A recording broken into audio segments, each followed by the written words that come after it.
स्वागत आहे तुमचं माझ्या चॅनलमध्ये, ज्याचं नाव आहे दैवशालाच किचन MS24। तर आज आपण डाळ आणि तांदूळ न भिजत घालता मऊ लुसलुशीत जाळीदार पांढरी शुभ्र अशी इडली कशी बनवायची हे मी तुम्हाला सांगणार आहे। तर ही या पद्धतीची इडली तुम्ही नक्की करून बघा, खूपच आवडेल तुम्हाला। तर चला आता तुम्हाला सांगते कशी बनवायची ही डाळ आणि तांदूळ न भिजत घालता इडली।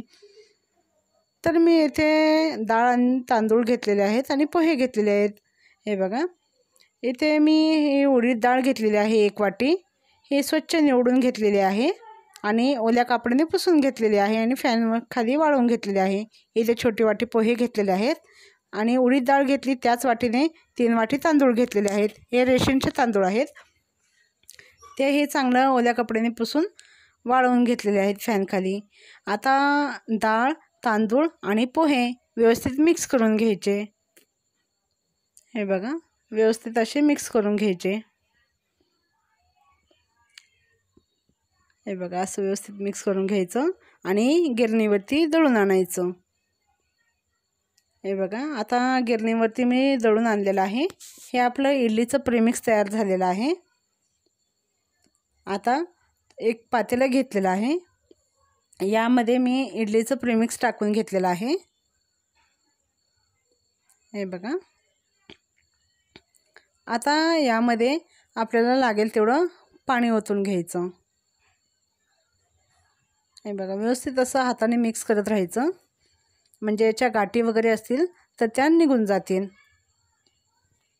हे बघा, छान असं हाताने मिक्स करून घ्यायचं, व्यवस्थित असं इडलीचं बॅटर तयार करून घ्यायचं। हे बघा, असं हाताने व्यवस्थित मिक्स करत राहायचं, म्हणजे सर्व गाठी वगैरे फुटून जातात यामध्ये असलेल्या। लागेल तसं थोडं थोडं पाणी ओतत मिक्स करून घ्यायचं। हे बघा, आता सर्व गाठी फुटलेल्या आहेत, आपलं हे बॅटर तयार झालेलं आहे।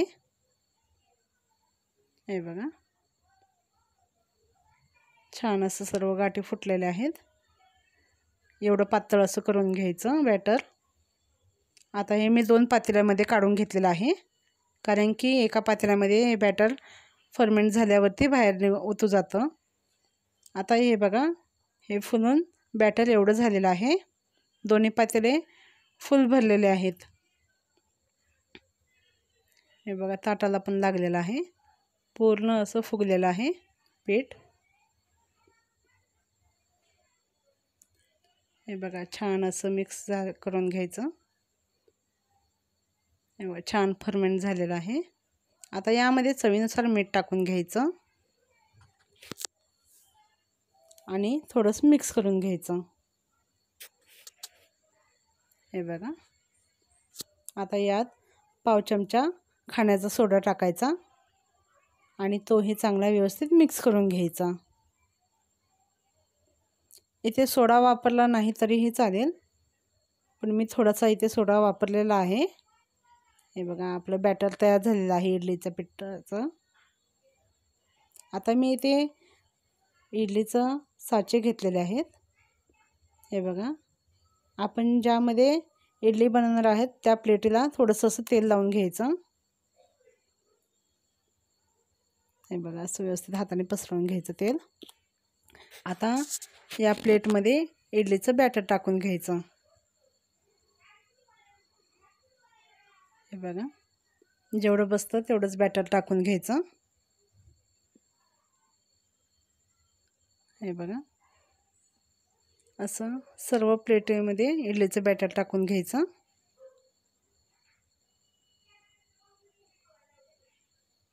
हे बघा, आता हे स्टँडला लावून घ्यायचे प्लेट। हे बघा, आता आपलं इडलीचं बॅटर भरून झालेलं आहे। आता हे भांड्यामध्ये ठेवून 10 मिनटं स्टीम करून घ्यायचं। हे बघा, आता हे आपल्या इडल्या स्टीम झालेल्या आहेत। आता या इडल्या प्लेटमधून काढून घेऊ। हे बघा, चमच्याच्या साहाय्याने असं छान काढून घ्यायच्या इडल्या, तेल लावल्यामुळे चांगल्या निघत आहेत। हे बघा, अशा पद्धतीने इडल्या काढून घ्यायच्या प्लेटमधून।